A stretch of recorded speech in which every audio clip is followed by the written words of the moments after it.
For joining us, I'm Angelique Lizardi. Tonight we have new information from the FAA. News 4 Tucson's chief investigative reporter Cora Nylander is live just outside of the Marana Regional Airport right now with the very latest. Course.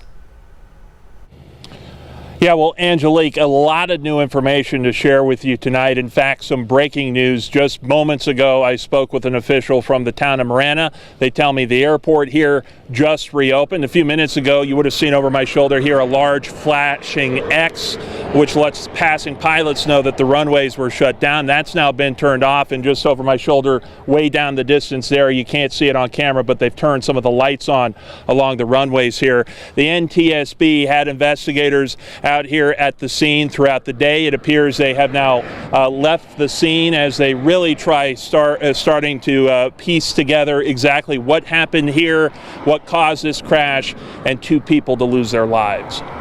It's horrible. It's a terrible way to lose your life. A feeling shared by many here today at Marana Regional Airport as NTSB investigators comb over the charred remains of a small Lancer plane and a much less damaged Cessna. The 2 people on board the Lancer were killed and still unidentified. The 2 people on board the Cessna survived. This is what the Lancer looked like before the crash. This is all that remained after. The debris hauled out of the airport Thursday around noon, mangled metal barely filling up a flatbed. A new report released today by the FAA shows the Lancer was used for personal use while the Cessna was being used for flight training. The FAA report says the Lancer hit the Cessna from behind. A man named Jerry Witt captured these photos of the Cessna prior to the crash, writing on X, quote, "I witnessed the crash. It was a miracle that the Cessna pilots, an instructor and her student, weren't also killed. The instructor made a split-second decision to try and keep her plane flying and came back around and landed." We asked Witt for an interview. He declined because he says now he's a key NTSB witness. I did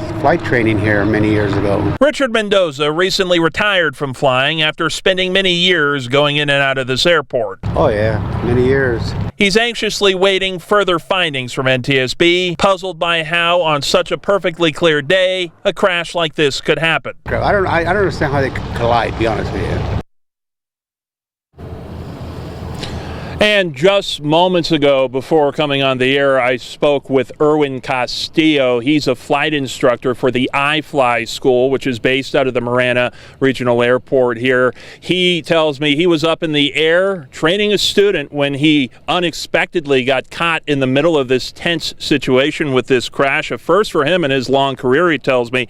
He says that he heard a radio call from what he believed to be the Lancer pilot saying that they were going around again for another pass. He says then just a few seconds later, he estimated about 5 seconds, he heard screaming over the radio and a mayday call from the Cessna pilot stating that the Lancer had just hit them. He radioed the Cessna pilot to see if they needed any help. They told him that they were able to land safely. He could then see a large cloud of smoke, which he knew was likely from the Lancer, and knew that this had likely turned into a disaster, one he had to try and land in the middle of.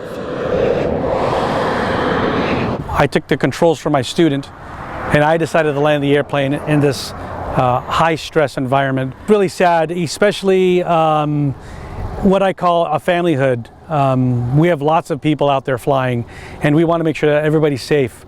I still think that airline travel is still safe for all of us.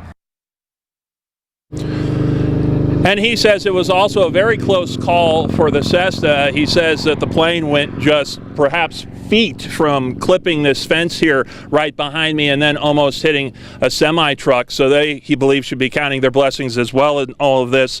He does believe that an air traffic control tower could have played a role in helping stop this crash. That's something the town of Marana tells us they've long been trying to get here, and they are in the middle of trying to build one, but there is not a completion date for that until March of 2029.